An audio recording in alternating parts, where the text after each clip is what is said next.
बाबा। हाँ जी। जगत को सीता का बाप था, उसको जीवन मुक्ति एक सेकंड में मिली। कमल फूल समान पवित्र बनना है जगत मिसाल है। जगत कमल फूल समान पवित्र बनना है जगत मिसाल। वही जगत फिर अनुजगत बना। हाँ जी। इसका अर्थ क्या है? अनुजगत फिर से बना। अनु माने पीछे पीछे चलने वाला। अनुराधा, राधा फिर दोबारा जन्म लेकर क्या बनी? अनुराधा। अनु माने पीछे पीछे चलने वाला। तो यहाँ बात हो रही है जनक की।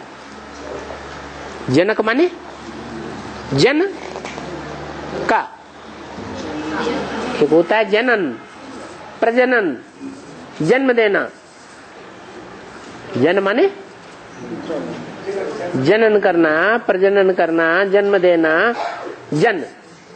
और का माने करने वाला। क्या किया? जन्मदाता बना। तो बताओ इस ब्राह्मणों की दुनिया में जन्मदाता कौन है?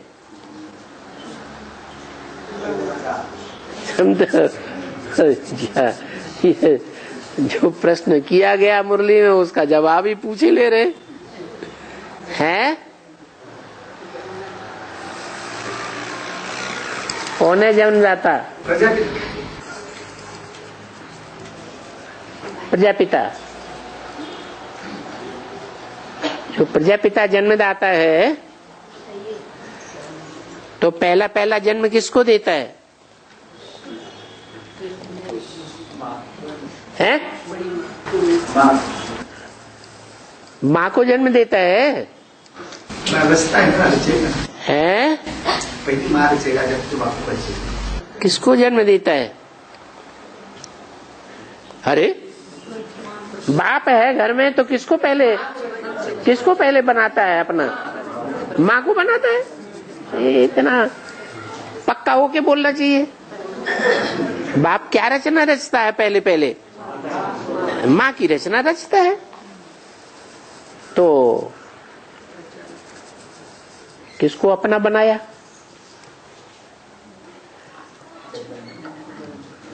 है? हाँ, वो जगत पिता है ना। तो निमित्त कौन बनी? जगदम्बा निमित्त बनी। वो सीता हुई या नहीं? है? सीता हो गई। तो यज्ञ के आदि में वो जनक हुआ और सीता ने जन्म लिया। सीता माने ठंडे। सीता माने स्वभाव संस्कार से ठंडे। और फिर बाद में वही राम वाली आत्मा में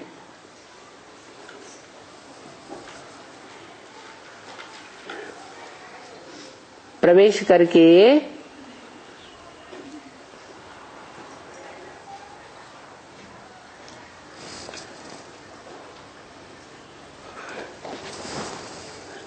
जगत पिता कौन बनता है?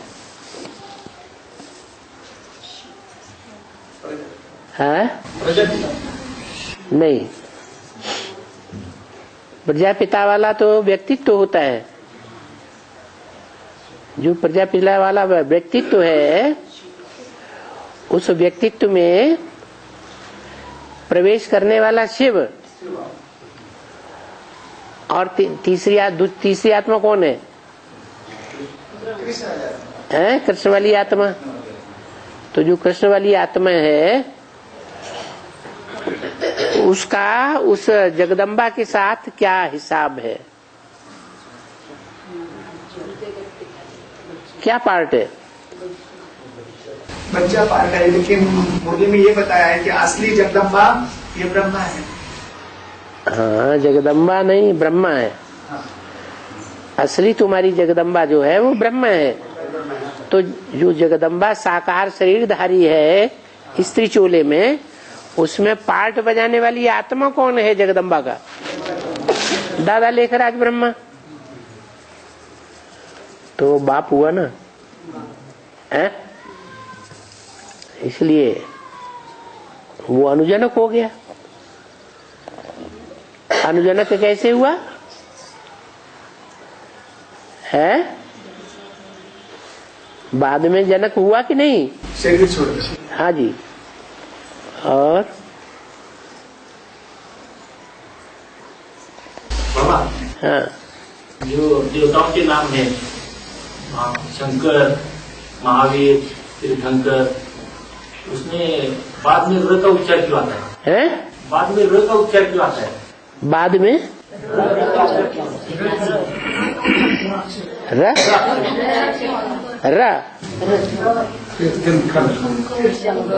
शंकर है। आदि देवता है, जो आदि देवता है उनमें आखिरी में र का उच्चार क्यों होता है? आदि देवता। हाँ नहीं, जो महावीर, हाँ वही आदि देवता। तीर्थंकर, महादेव भी तो है। नहीं, महावीर, महावीर। हम कह रहे महादेव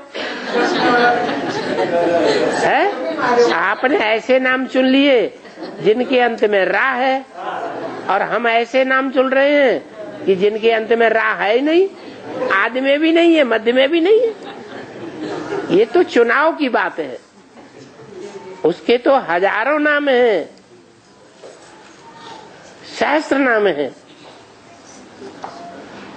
नामों की कोई कमी है? तुमने मंथन करके ऐसे नाम चुन लिए जिनके अंत में रा है। बाकी बहुत से ऐसे नाम हैं जिनमें रा नहीं है। जो विनाशी नाम है, जो विनाशी जो नाम है, विनाशी, जो अमदार, खासदार, क्या बोला? आमदार हजार,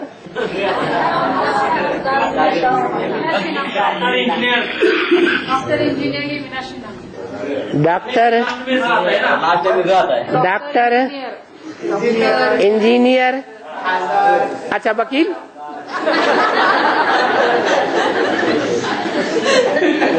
एडवोकेट।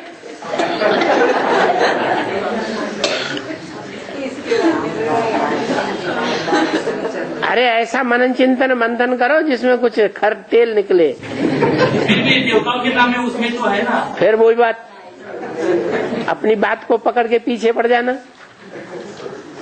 हाँ, और बाबा, हाँ, हम द्वापर के शुरू में जो पूजाएं होती है, शुरू होती है, तब हनुमान और गणेश की पूजा होती है। तो सब देवताओं के चित्र मनुष्य के होते हैं, तो गणेश को हाथी का क्यों दिखाते हैं?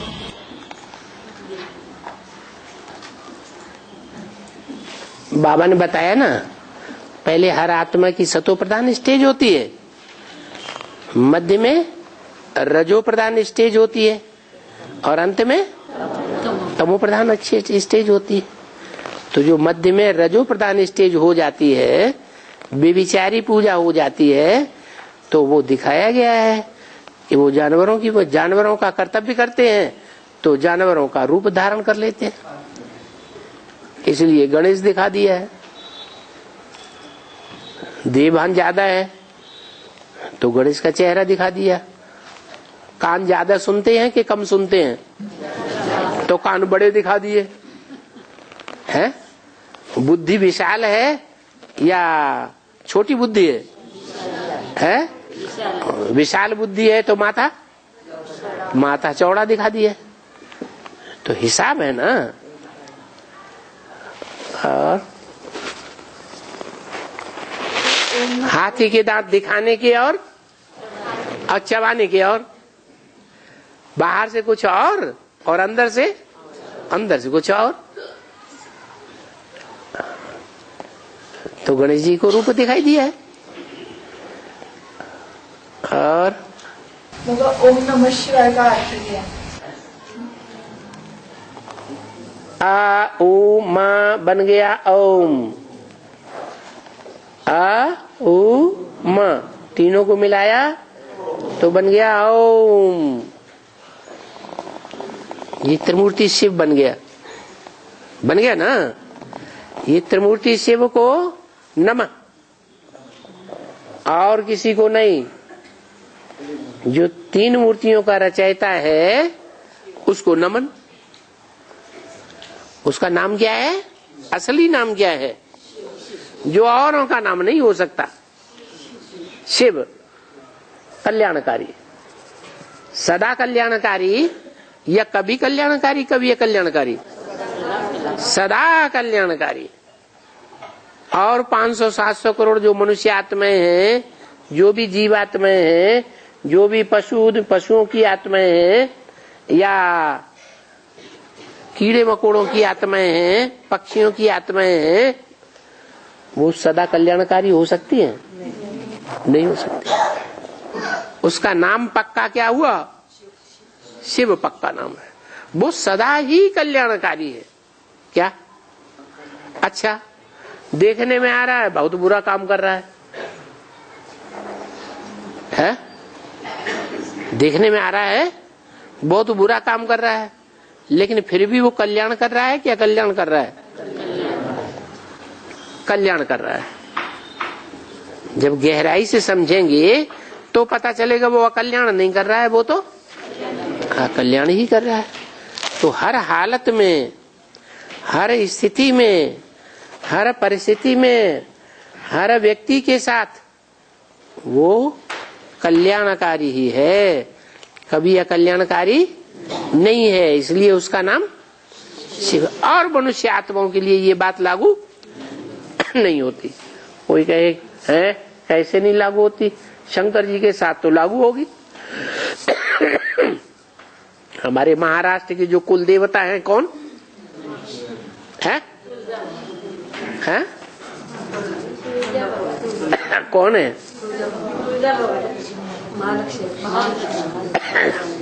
शिवाजी क्या है? तो शिव कुल देवता है ना, तो वो भगवान है क्या? भगवान नहीं। भगवान तो एक शिव को ही कहा जा सकता है जो सदैव सबका कल्याणकारी है।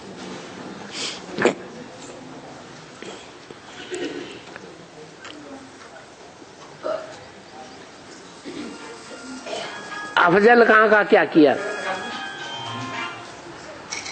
है? हाँ, शिवाजी का अफजल खां के साथ क्या हिसाब किताब था? काट दिया। क्या जीवन मुक्ति दे दी है? नहीं दे दी। और शिव क्या करते हैं? जिसको मार काट भी देंगे तो भी क्या मिलेगी उसको? जीवन मुक्ति मिलती है। उनके हाथ से जो मरेगा उसका भी कल्याण होगा या अकल्याण होगा? कल्याण ही कल्याण होगा। हाँ, अफजल खां का कल्याण हुआ, माना उसको ऊंचा जन्म मिलेगा। हाँ, शिवाजी ने अफजल खां की हत्या कर दी तो ऊंचा जन्म मिलेगा अफजल खां को? मिलेगा? अफजल खां रामवाली आत्मा है। शिवाजी बात ठीक है, न शिवाजी भगवान है न अफजल खां भगवान है, न हत्या करने वाला भगवान है न जिसकी हत्या हुई वो भगवान है। दोनों भगवान नहीं। भगवान तो कोई अलग है जो सदैव ही कल्याणकारी है। तो उनका असली नाम क्या हुआ? शिव उनका असली नाम हुआ। वो असली नाम किसी देह के ऊपर नहीं है। क्या? न मनुष्य की देह है, न जानवर की देह है, न पशु पक्षी की देह है, न कीड़े मकोड़ों की देह है। देह के ऊपर वो नाम ही नहीं है। काय का नाम है? आत्मा का नाम है। आत्माओं में एक आत्मा है। 500-700 करोड़ मनुष्य आत्माओं के बीच में एक आत्मा है जो सदैव कल्याणकारी है, वो शिव है। हाँ,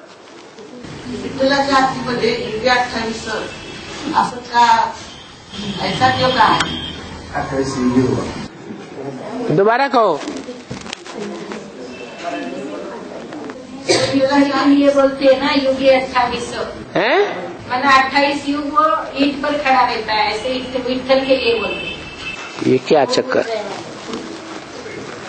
युगे युगे 28 युगे 28 28 युगे उसका मतलब 28 का वो 28 जन्म जन्म वो एक चीज पे ही क्यों खड़े हैं, ऐसे उनकी आरती में बोला है, ऐसा क्यों है?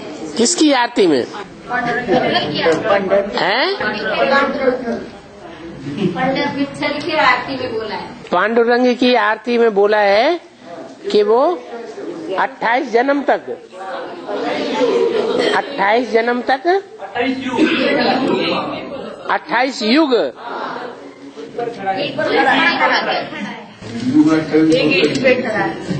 ये भक्ति मार्ग की हर बात को उठाना भूसा उठाना तो नहीं है, हैं? बाबा ने बोला भक्ति मार्ग की हर बात को उठाना है, शास्त्रों की हर बात को उठाना है, ये भूसा उठाने की बात है। बाबा ने जो बोला शास्त्रों की बातें, भक्ति मार्ग की बातें, उनमें कोई रहस्य है, इसलिए बाबा ने बोला। बाकी तो 28 युग होते हैं क्या? हैं? जब 28 युग ही नहीं होते हैं तो 28 युग तक खड़े रहने की बात कहाँ से आ जाएगी? और बाबा, हाँ, शक्तियों द्वारा अंत में स्वर्ग के गेट खोलेंगे, ठीक है, निमित्त बनाएंगे उनको, हैं? और शक्तियों को निमित्त बनाएंगे स्वर्ग का गेट खोलने के लिए। हाँ, स्वर्ग का गेट कब खुलेगा? तो रुको तो हमारी बात तो सुन लो। तुम्हारी बुद्धि में लगता आ गया कि स्वर्ग के गेट कब खुलने वाला है? हैं? कब खुलने वाला है ये तो पहले तय कर लो। अंत कब होगा? अंत जब बाबा की प्रत्यक्षता हो जाएगी, है? बाबा की प्रत्यक्षता हो जाएगी, कब आगे कब हो जाएगी बाबा की प्रत्यक्षता? है? 2018 में बाबा की प्रत्यक्षता हो जाएगी।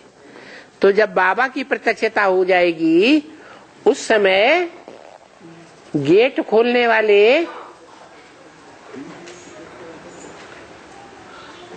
उनमें माताएं भी होंगी, कन्याएं भी होंगी, कुमार होंगे कि नहीं? है? कुमार भी होंगे, क्योंकि बाबा ने बोला कुमार जो चाहे सो कर सकते हैं। तो स्वर्ग का गेट नहीं खोल सकते है? लेकिन संख्या जास्ती किसकी होगी? माताओं कन्याओं की संख्या जास्ती होगी। अच्छा,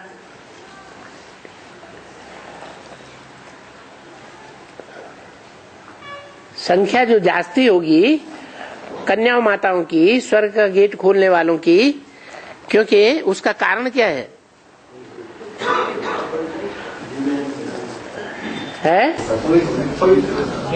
हाँ, इसलिए जास्ती संख्या होती है कि कन्याएं माताएं ही अगर अपनी पर आ जाएं तो वो पवित्रता के ऊपर जीत पा सकती हैं।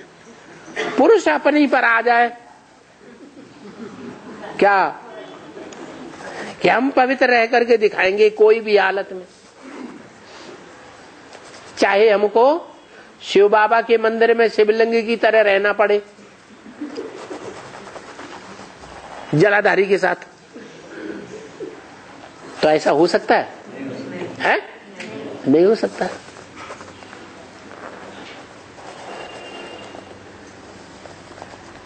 इसलिए क्या साबित हुआ है कि कन्याएं माताओं में ये शिफ्ट है, उनका शरीर ऐसा है जो कलयुग के अंत में आकर के अबला बन जाता है। क्या? पूरा शरीर क्या बन जाता? तन भी अबला, तन की इंद्रियां भी अबल, कमजोर पुरुषों के मुकाबले, और मन भी कैसा बन जाता? कमजोर बन जाता। अच्छा, जब कमजोर ही बन जाता है तो फिर वो सबला कैसे बनती है? हैं? हाँ, बाप आकर कन्याओं माताओं को उठाता है। भारत को उठाता है तो भारत माता को उठाता है या भारत पिता को पहले उठाता है? हैं? भारत पिता कौन हुआ? हैं? हाँ, प्रजापिता हुआ भारत पिता, उसको नहीं उठाता। किसको उठाता पहले? भारत माताओं को पहले उठाता। उन माताओं में कौन कौन सी माताएं हैं? है? छोटी माँ हो गई भारत माता, पक्की पक्की। अच्छा, बड़ी मम्मा है जगदम्बा सरस्वती है।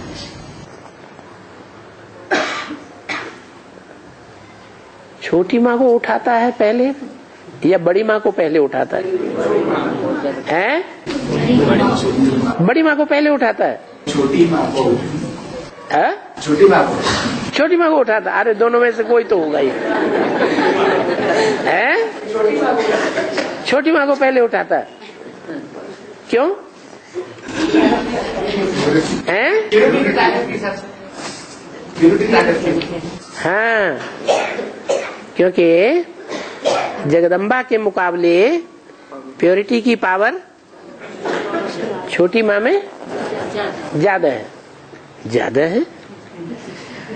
ये कैसे कहे भाई? कीचड़ की दुनिया में, घर गृहस्थ की कीचड़ में रह करके कोई पवित्र बन करके दिखाए, और आश्रम की दुनिया में रह करके कोई पवित्र रह करके दिखाए, ज्यादा बढ़िया पवित्र कौन हुआ? है?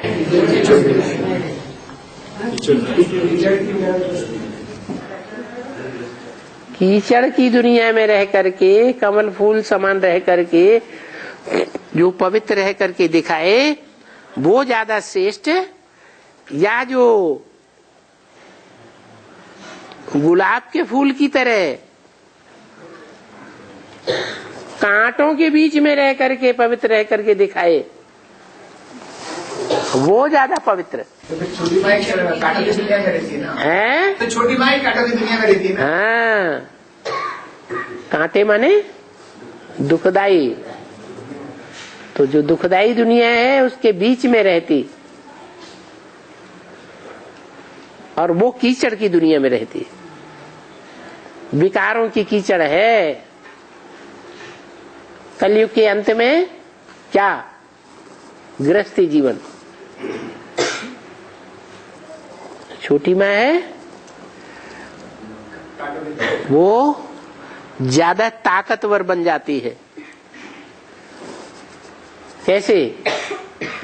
ऐसे ही जैसे जन्म जन्मांतर सन्यासी जो हैं घर गृहस्थ छोड़ देते हैं, जंगल में चले जाते हैं, तो पवित्रता उनकी कुछ न कुछ अक्षुण्ण रहती है या खत्म हो जाती है? पवित्रता की पावर उनकी इकट्ठी होती है या बह जाती है? इकट्ठी होती। इसीलिए बाबा ने कहा अंत में जब सन्यासी निकलेंगे तो तुम्हारी विजय हो जाएगी।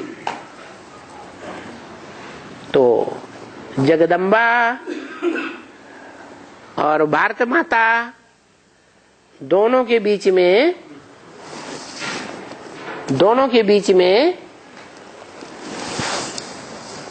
क्या कहें, ज्यादा पावर किसने भरी? छोटी माँ। क्यों? वो कांटों के जंगल में रहती, उन्होंने पेड़ रखी ना। नहीं, कांटों के जंगल में रहने से ज्यादा पावर आती है।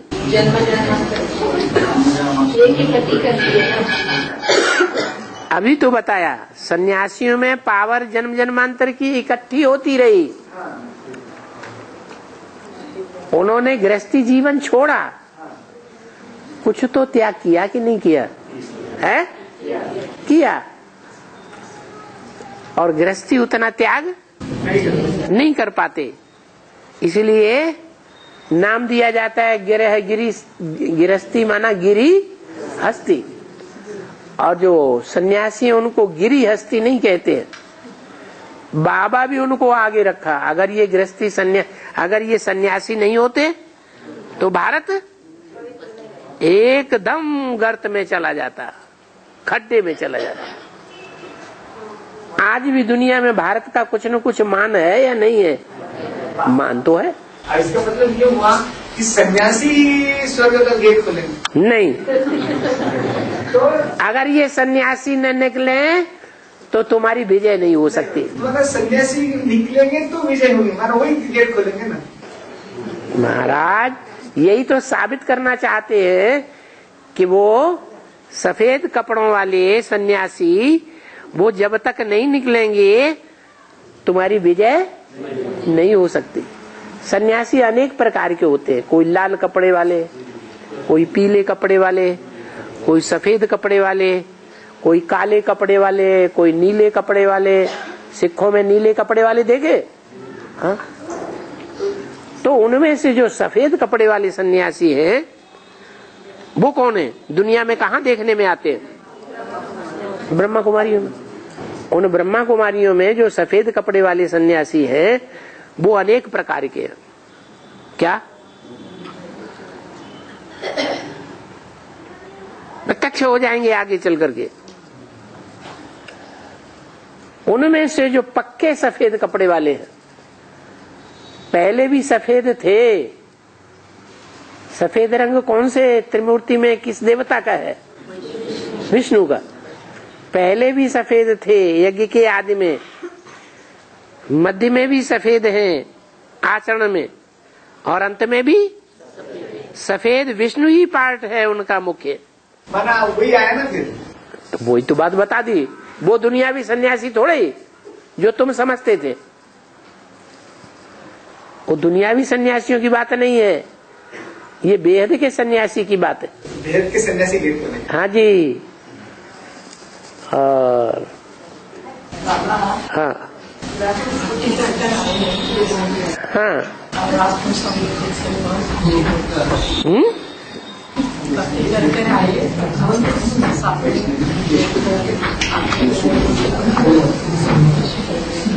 बहुत हर्षित हो रही माता। इस हर्षित पने को कायम रखना अंत तक है। बड़ी सभा में बोल रहे हैं, पक्का रखना है। हाँ, गले में आप ताबीज डाल देना कि हम इस हर्षित पने को कायम रखेंगे, कभी मायूस नहीं होंगे, कभी मोड़ा लटकाएंगे नहीं, कभी रोएंगे नहीं। जैसे आज बाबा ने खास आपके लिए मुरली चलाई है। हाँ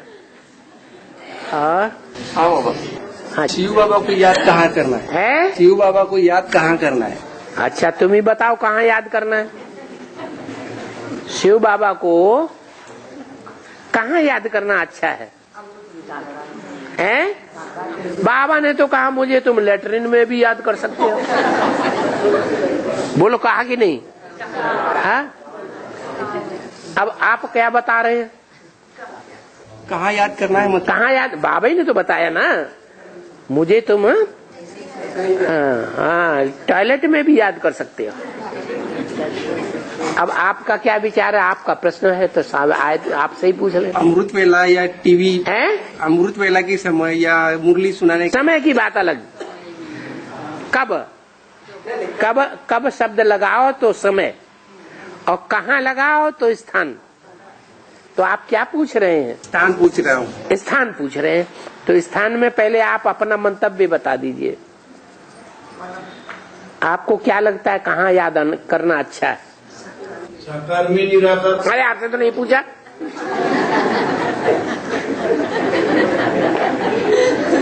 हाँ, साकार में है, साकार में निराकार को याद करना है, लेकिन इसके पीछे का रहस्य क्या है? अच्छा, आपका प्रश्न बदल गया। कहाँ याद करना है ये जवाब देना है, या साकार में निराकार को याद करने का रहस्य क्या है ये बताना। अच्छा, जो साकार है वो बाप समान बनता है या नहीं बनता है? बनता है। शिव बनता है या नहीं बनता है? है? बनता है, माने कल्याणकारी बनता है या नहीं बनता है? कल्याणकारी बनता है। और जब तक संगम युग है तब तक के लिए कीड़े मकोड़े जैसी आत्मा क्यों न है, काटने वाली। कीड़े मकोड़े नाली में एक दूसरे को काटते रहते हैं, वो ही उनका सुख है। तो ऐसी ही आत्मा पतित क्यों न हो, तो भी उसका कल्याण ही करेगी, अकल्याण नहीं करेगी। ऐसी स्टेज उस आत्मा की बनती है या नहीं बनती है? बनती है। और बाबा ने मुरली में कहा कि भक्ति मार्ग में भगवान की चरण रज को भी मस्तक पर लगाते हैं।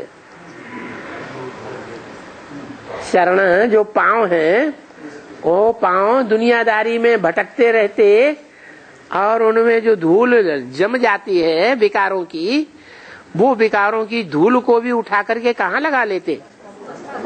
मस्तक पर लगा लेते। इतना ऊंच समझते हैं।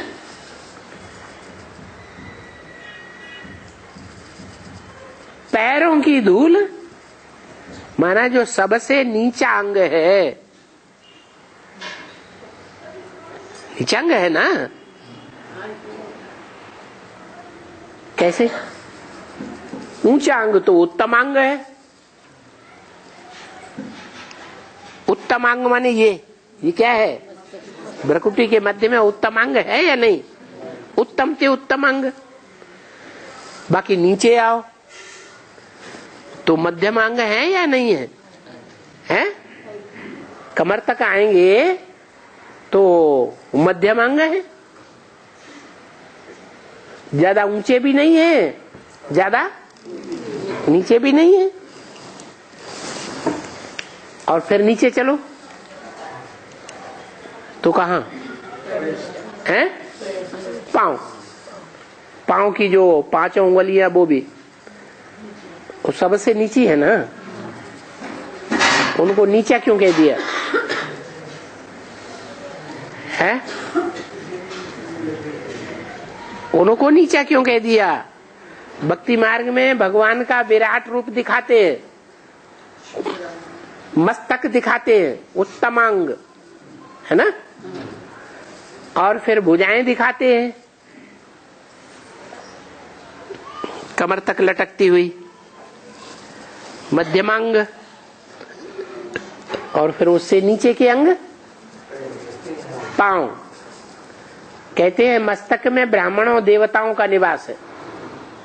मस्तक है देवताओं समान, भुजाएं हैं क्षत्रिय समान। भुजाएं क्षत्रिय समान। मस्तक में कोई चोट मारेगा, आ रहा है कुल्हाड़ा लेकर के, तो मस्तक में कोई मारने के लिए आ रहा है तो सक्रिय कौन सी अंग होंगे? भुजाएं सक्रिय हो जाएंगी रक्षा करने के लिए। तो ये क्षत्रिय जो हैं वो ब्राह्मण देवताओं की रक्षा के लिए है, रक्षा करते हैं। वो मध्यम अंग। और फिर नीचे उनसे है वैश्य, विषयस, जिनमें विषय वासना भरी हुई है। क्या? कहाँ भरी हुई है? हैं? विषय वासना कहाँ भरी हुई है? जंघाओं में, कमर में विषय वासना भरी हुई है। वहां हाथ लगाने मात्र से ही स्त्री पुरुष अगर हाथ लगाएं तो विषय वासना जागृत होती है। सर के ऊपर हाथ रखेंगे तो होगी? नहीं होगी। पांव में हाथ लगाते हैं तो होता है? हैं? नहीं होता है। तो विषयस, विषय वासना युग, ये द्वापर युग है, द्वैतवादी युग। और फिर नीचा कर्म करने वाले हैं पांव। सारे शरीर का वजन ढोते हैं कि नहीं है? सभी अंगों का वजन ढोते हैं। और पांव जो है सभी अंगों का वजन ढोने वाले नीचे क्यों कहे गए? शूद्र क्यों बता दिया? गीता में लिखा है शूद्र कर्म स्वभाव जय परिचर्या, माने दूसरों की सेवा करना शूद्रों का कर्म है। ये स्वाभाविक कर्म है। वो ही अच्छा लगेगा उनको। जैसे नाई बाल काटता है, दाई आती है, बच्चे को जन्म दिलाती है, मेहतर आता है, टट्टी पेशाब साफ करता है, कचरा साफ करता है, चमार आता है, वो चमड़े के जूते बनाता है। तो ये सब परिचर्यात्मक कर्म बताए। उनको सबसे नीचा क्यों कह दिया है? सबसे नीचे कब गिरते हैं? कलयुग में गिरते हैं। कौन सा काम है जिससे नीचे गिरते हैं? अरे काम विकार होगा तो मध्यम इंद्रियों से होता है। द्वापर युग में, द्वापर में काम विकार, मध्य अंगों में। ये पांव तो सबसे नीचे हैं, इनमें विकार कहाँ है? बुद्ध रूपी पांव? ये क्या बात हो गई? बुद्ध रूपी हाथ नहीं लगा, हाथ लगा दो ना, हाथ और पांव के असली बुद्धि को पकड़ लो ना। नहीं, इसलिए नीचा है शूद्र कर्म कि जब विकार भोगते हैं तो विकारी वासना जो है कलयुग में पांव तक चढ़ जाती है। पांव ऐसे पावर में आ जाते हैं, ऐसे लगता है जैसे पांव भी सुख भोग रहे। इंद्रियों में भी उत्तेजना आती है, और जिन इंद्रियों में उत्तेजना आती है उनमें ऐसे लगता है कि पांव में और ज्यादा उत्तेजना आ रही। तो नीचा हुआ या ऊंचा हुआ? नीचा हो, इसलिए वो शूद्र कहा गया। अब ये चार जो वर्ण बताए गए हैं,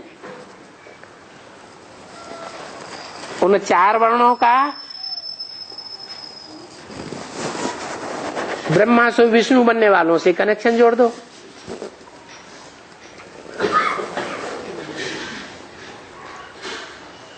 अव्वल नंबर का विष्णु कौन हुआ? नो विषय टाल है, विषय वासना का नाम निशान नहीं। वो आत्मा कौन है जो 84 जन्मों में विषय से बनती नहीं? विष किसको कहा जाता है?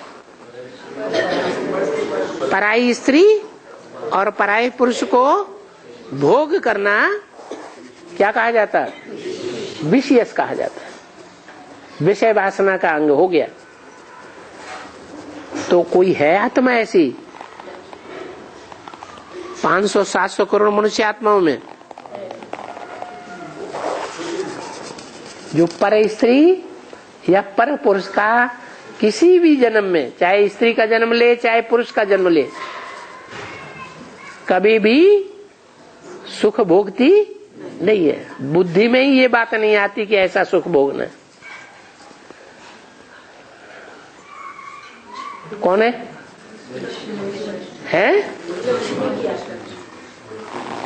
वैसे भी लक्ष्मी जिसे कहा जाता है, अव्वल नंबर में लक्ष्य साधन कर लिया ना, तो अब जगदम्बा को साथ मिलाओ। कहाँ जगदम्बा और कहाँ लक्ष्मी?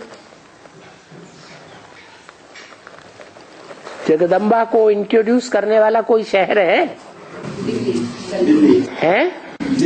दिल्ली है। दिल्ली की क्या खासियत है?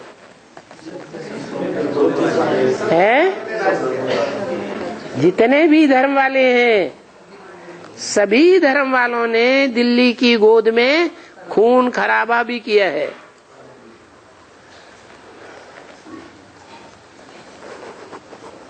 और दिल्ली ने सहन किया है मां की तरह।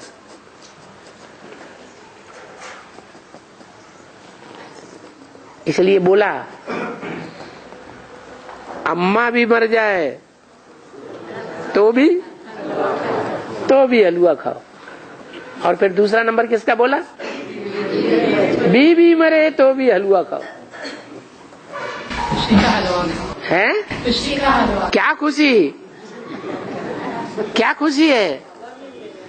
हाँ, एक शिव बाबा, दूसरा न कोई। हम दूसरे की तरफ बुद्धि लाए, ले ही क्यों जाएं, याद ही क्यों करें, संकल्प में भी क्यों लाएं? तो प्रश्न किसका था? जगत पिता साकार में निराकार को याद करना, इसमें खासियत क्या है? खासियत है कि जगदम्बा और सरस्वती, नहीं, जगदम्बा सरस्वती और लक्ष्मी में वो खासियत नहीं है। कौन सी? जो बाप में है। क्या खासियत नहीं है? है? बाप अमर है। वो सारी आत्माएं तो अमर हैं। ऐसी कोई आत्मा है जो मर जाती है? बाप शरीर से ही अमर हैं? बाप अमर है ना? नहीं, प्रजन अमर है ना? अमर तो सभी आत्माएं हैं। अच्छा, जन्म लेने के हिसाब से कहो तो कोई कम अमर है, कोई ज्यादा अमर है?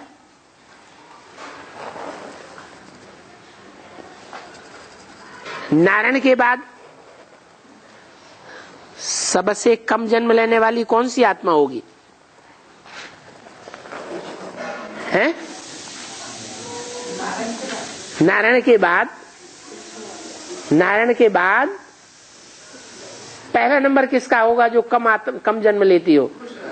हैं? कौन? कृष्ण वाली आत्मा। अच्छा, नर से नारायण कौन से सन में बनता है? और फिर कृष्ण वाली आत्मा कृष्ण कब बनती है?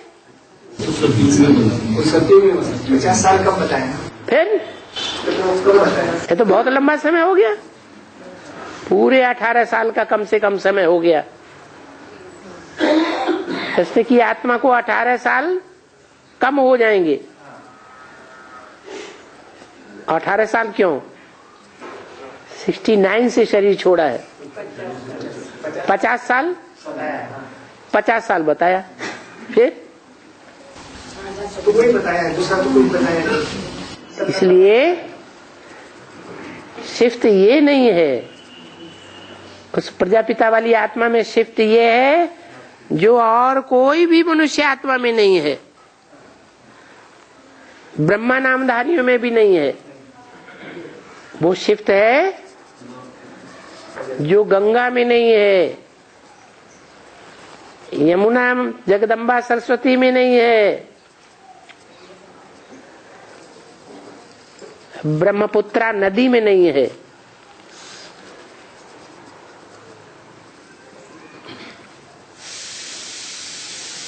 वो सब पानी की नदियां हैं। पानी को बिलोने से कुछ भी मक्खन नहीं निकाल पाती, निकालती हैं? तो बताओ क्या खासियत है जो उस साकार में ही निराकार को याद करना है?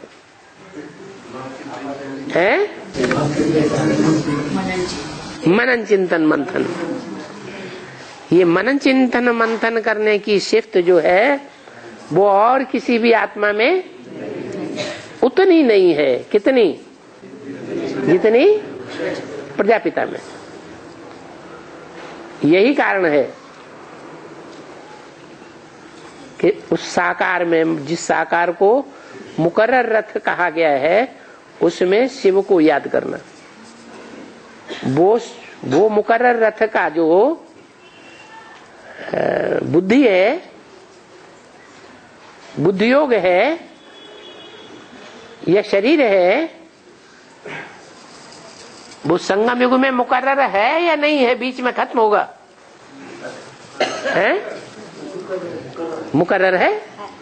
और उस मुकर्रर रथ में शिव रहेगा या नहीं रहेगा? हैं? रहेगा। जैसे परमधाम में 5000 वर्ष शिव नहीं रहते हैं, रहते हैं। ये संगम युग में कहाँ आ जाते हैं? इस सृष्टि पर आ जाते हैं। लेकिन संगम युग में आदि से लेकर अंत तक शिव कहाँ रहते?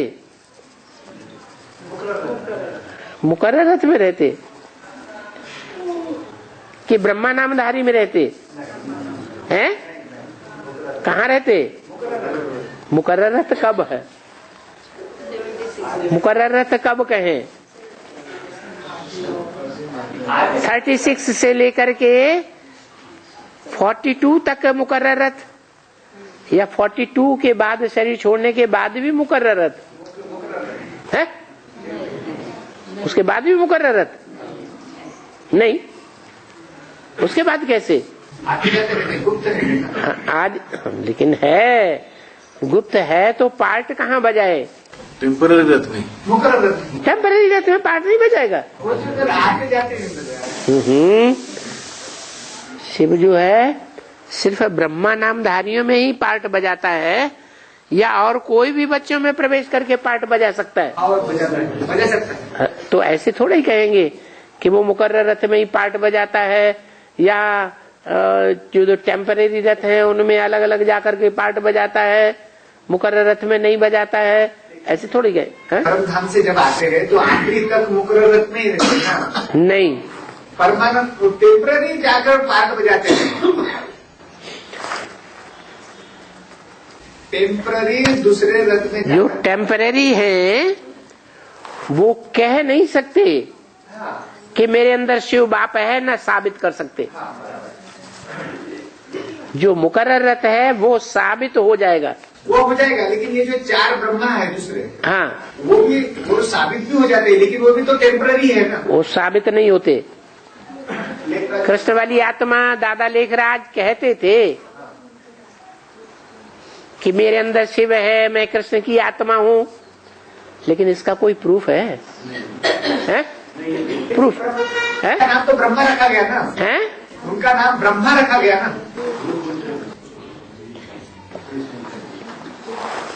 बाबा ने बोला है ना कि मैं जिसमें पार्ट बजाऊं उसका नाम ब्रह्मा रखना पड़े।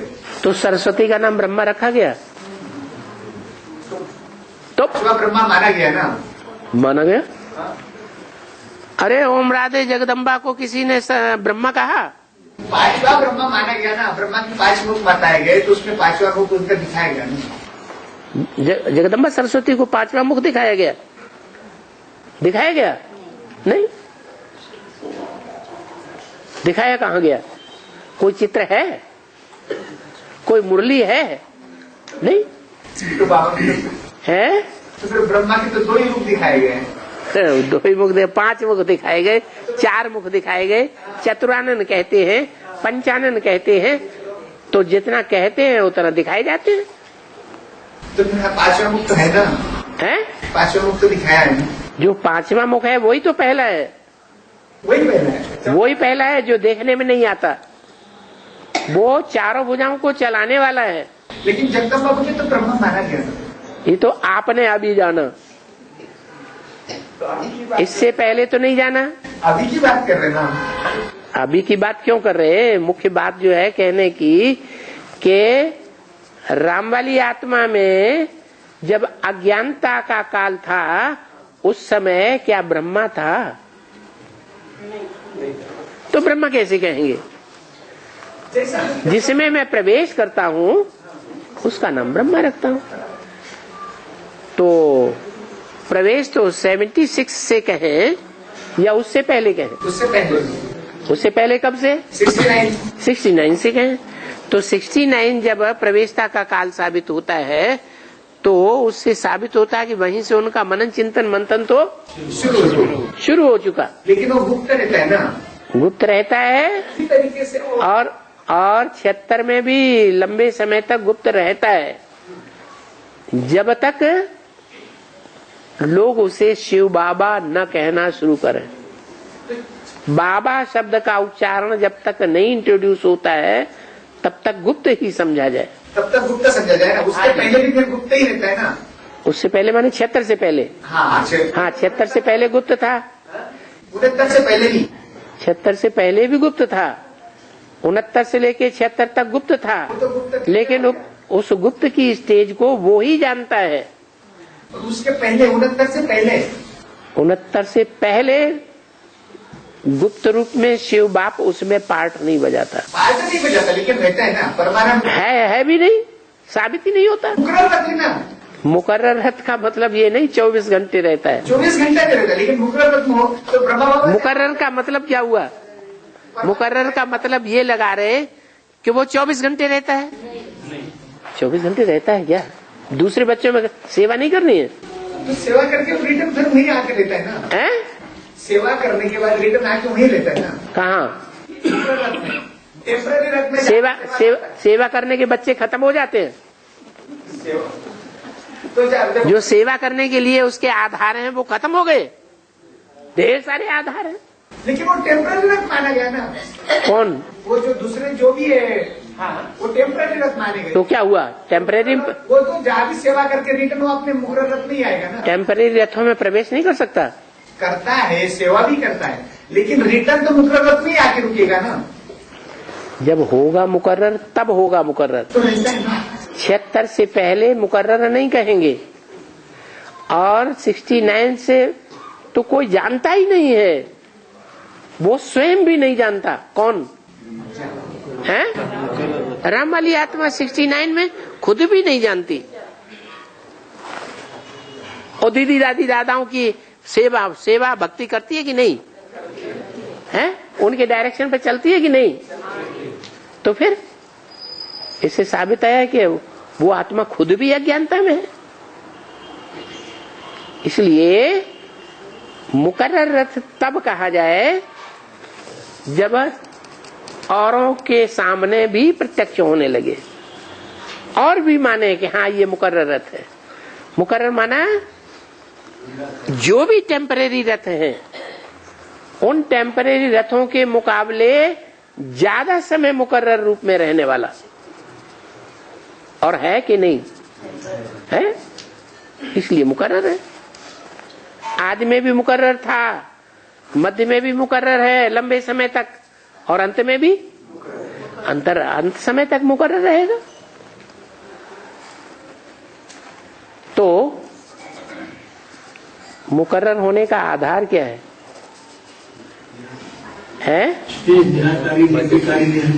नहीं, भारत माता नाम दिया है,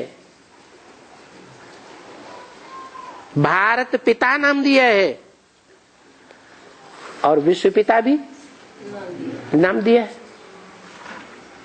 इनका कोई आधार है या नहीं है? भारत माता है तो क्यों है? बिना भारत पिता के माता है? हैं? भारत पिता की माता। भारत पिता है तो भारत माता है। भारत पिता कब है? हैं? भारत पिता कब है? माता है तो पिता। माता है तो पिता है।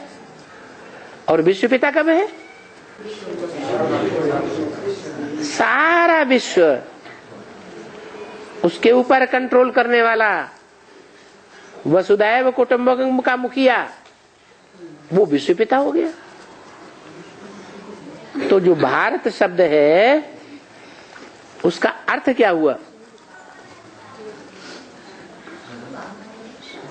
भा माने रोशनी, रत माने लगा रहने वाला, मना ज्ञान की रोशनी में सदैव लगा रहे, तो वो भारत हुआ। कब से कहे हैं? 76 से। उससे पहले ज्ञान की रोशनी में नहीं लगा रहता था। मंथन नहीं था। है? मंथन नहीं था। मंथन नहीं था। सन 76 से अचानक मंथन सारा उखड़ पड़ा। हाँ है? 69 से पहले नहीं था। 69 से पहले मंथन नहीं था। अच्छा, अगर 69 से पहले मंथन नहीं था तो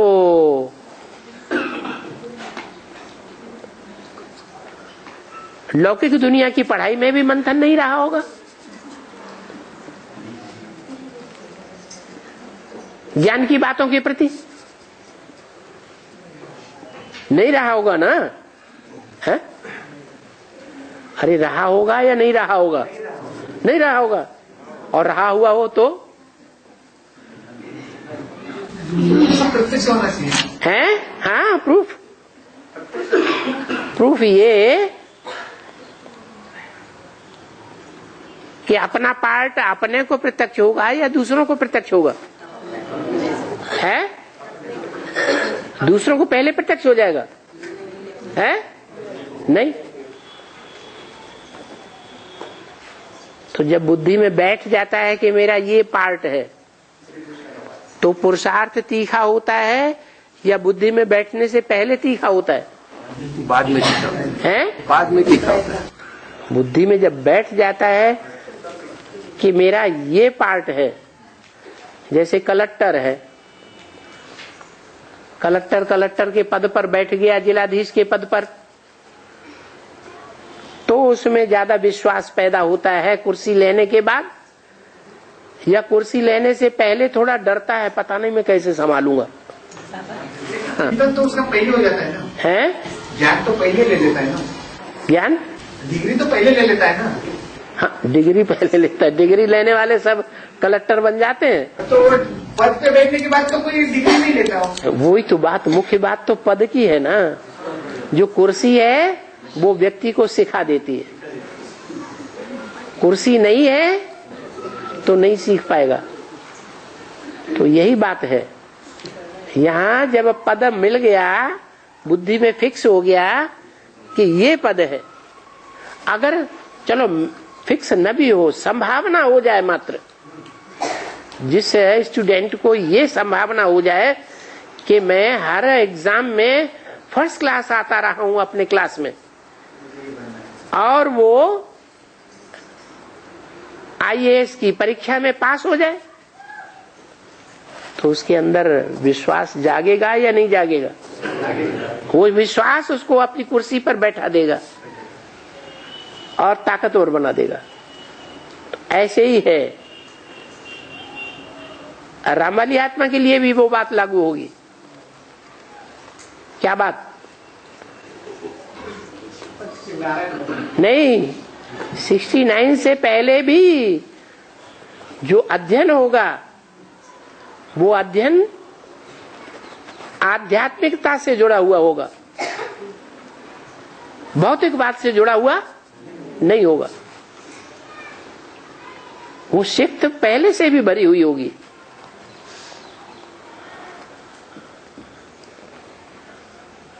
तो उस हिसाब से जैसे और प्रूफ दे दे।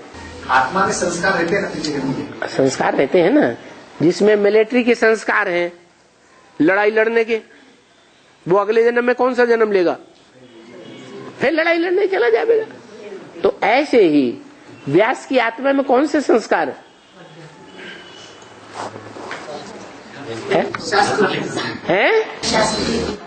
आध्यात्मिकता के संस्कार हैं या भौतिकवाद के संस्कार?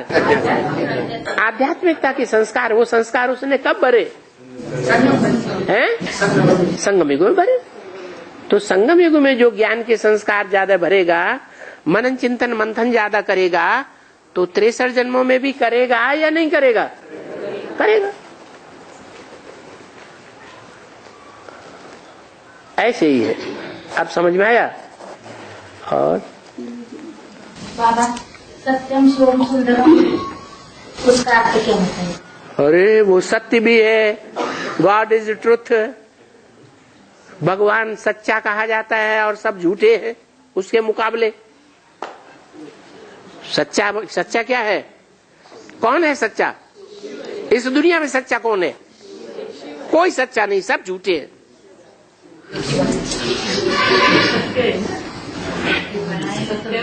कोई कहे लक्ष्मी तो सच्ची है। सच्ची है क्यों? सत्य किसे कहा जाता है? अरे सत्य क्या है? शरीर के अंदर सत्य क्या है? नहीं, आत्मा की बात नहीं, आत्मा के अंदर की बात नहीं कर रहा है। शरीर के अंदर सत्य क्या है? पवित्रता क्या? प्योरिटी। तो लक्ष्मी के अंदर प्योरिटी नहीं है, सत्य नहीं है, किसी ने झूठा कर दिया है? सत्य है या नहीं? तो लक्ष्मी चित्त तो है ही, सत्य भी है, लक्ष्मी चित्त भी चैतन्य भी है, और फिर आनंद में हमेशा रहेगी कि नहीं है? सत्य भी है, चित्त भी है, और आनंद में भी है? सदा काल है या कभी कभी है? सदा काल है। माने ज्ञान में आने की उसको दरकार थी या नहीं थी? है? ज्ञान में आने की दरकार थी या नहीं थी? थी। तो फिर आनंद में थी ज्ञान में आने से पहले? है? नहीं थी ना। तो तीसरी बात तो हल नहीं होती है। इसलिए जब लक्ष्मी जैसी आत्मा ही सत्य चित्त आनंद सदा काल नहीं हो सकती, तो कोई भी मनुष्य आत्मा सदा काल के लिए सत्य चित्त आनंद में नहीं हो सकती।